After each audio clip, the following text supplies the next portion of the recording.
Yeah, well, I dropped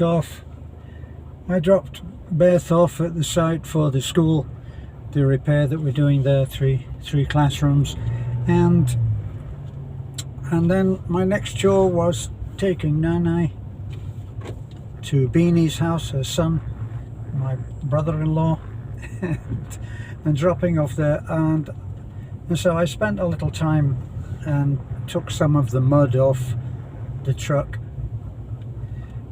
You don't think that you think it's just about keeping clean, but it's not actually. It's a much more practical need than that, because the mud goes onto the wheels.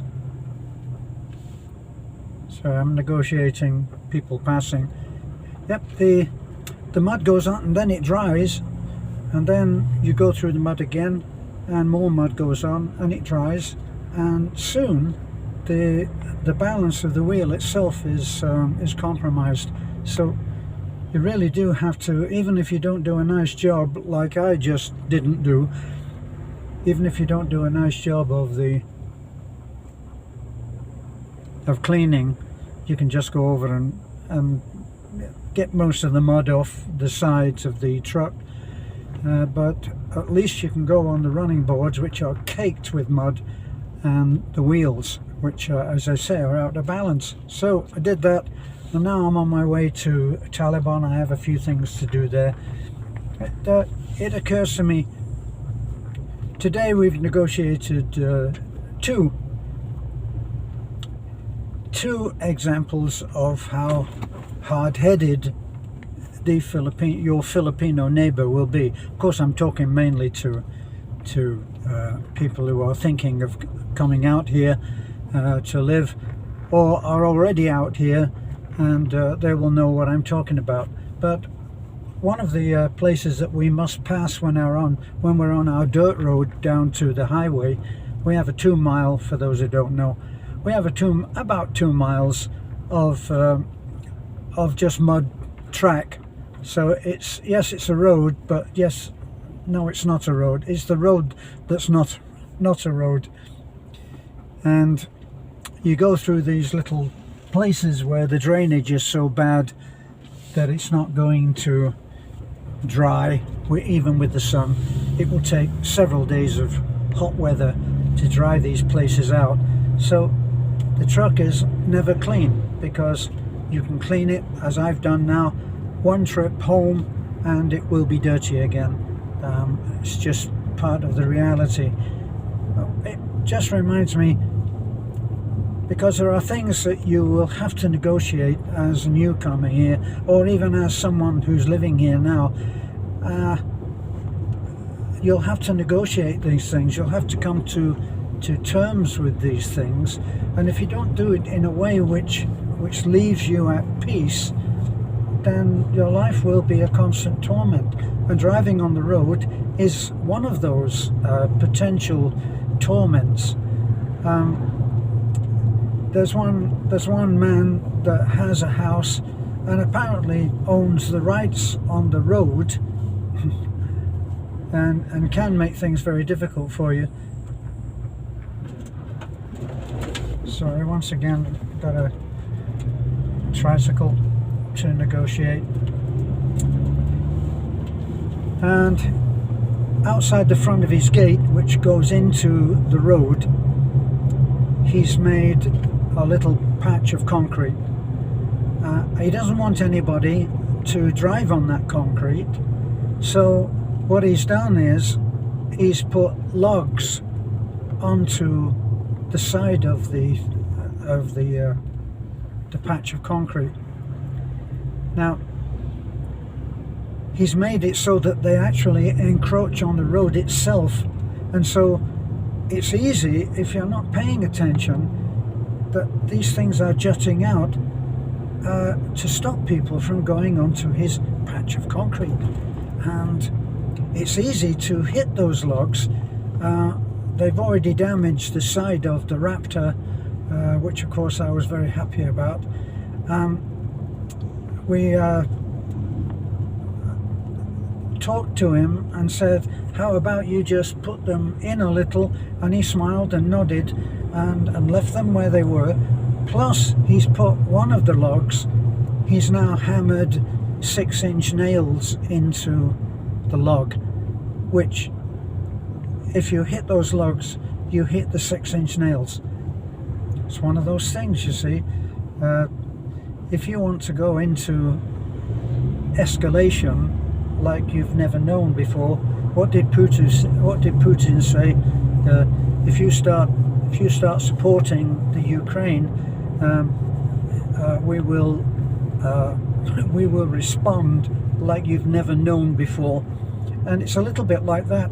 I know that if we do something about that log with the nails in it, which every time I pass there I want to stop the truck and hurl that piece of log into the undergrowth, and I know that it will escalate things beyond what is worth it. So there's that. Plus, out the front on the road, out the front of our property, we've had a huge van which is worthless, is a wreck, and they've dumped that out the front of our property. So every time we come out now, we look at this thing, kind of like putting a turd on someone's doorstep. And I spoke to Beth. I said, why don't you offer him some money to move it, or we'll pay to move it, pay to have it moved. And I keep asking her, and she says, he's not here at the moment, which is another Filipino thing that you'll have to get used to, and that is whatever will affect what can we say, an aggravation, the least aggravation is what the average Filipino will do. So if they haven't been able to find the owner of that, and they think that will upset me, they'll say, he's not here at the moment. And so we'll never actually know what the real situation is, because they'll try to keep everything in harmony, which is something that we Westerners could learn from, because we're much more likely to get aggravated and handle it with the aggravation. I remember George Burns was the famous American comedian, and they asked him, George, you're 84 and you're turning up to these events like the Oscars with a couple of 20-year-old, they used to be called starlets, didn't they? And he said, what's the secret? You know, you don't seem to be bothered. He said, I try to get through the day with the least aggravation possible. I thought that was a great thing, a great rule of life. And that's what I do try, actually, to do that.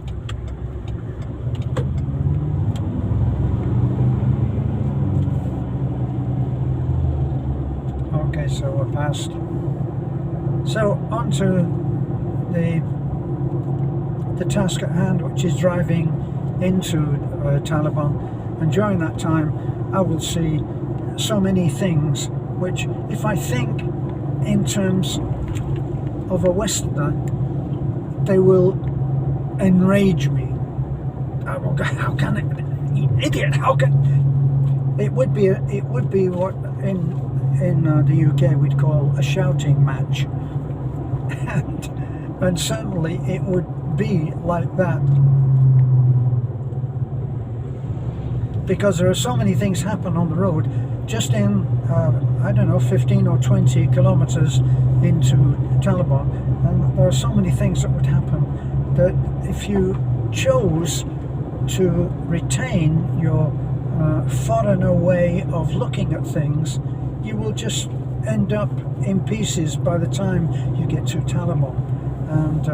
And I have learned to a degree, only to a degree, can't really profess to say that I have it handled, but I know now that if someone is going to come out from the right, they're going to come out into the road without looking and occupy the space in front of me.